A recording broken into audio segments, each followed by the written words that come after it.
آج بھی سمندر کی گہرائیوں میں ایسی کئی پراسرار مخلوقات موجود ہیں جن کے بارے میں انسان بہت کم جانتے ہیں۔ ان میں سے ایک مچھلی ہے جسے دنیا اور فش یا قیامت کی مچھلی کے نام سے بھی جانتی ہے۔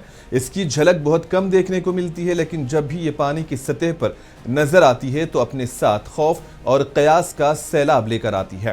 حال ہی میں ماہی گیروں نے تمل ناڈو کے سمندری ساحل پر اس انوکھی مچھلی کو پکڑا ہے۔ اس کا چمکتا ہوا چاندی کا جسم، لہراتی شکل اور سر کے قریب سرخ کنگھی نما پنکھ نے سب کو حیران کر دیا، اور فش کی لمبائی 30 فٹ تک جا سکتی ہے اور یہ سمندر میں 200 سے 1000 میٹر کی گہرائی میں رہتی ہے۔ اس لیے اس کا سطح پر آنا نہ صرف نایاب ہے بلکہ چونکا دینے والا بھی ہے۔ اور فش کے بارے میں برسوں سے یہ عقیدہ رہا ہے کہ اس کی ظاہری شکل کا مطلب کسی بڑی قدرتی آفت کی آمد ہے۔ اس کا سب سے مشہور واقعہ جاپان میں 2011 کا ہے، جب خوفناک زلزلے اور سونامی سے پہلے سمندر کے کنارے پر بہت سی مچھلیاں مردہ پائی گئیں۔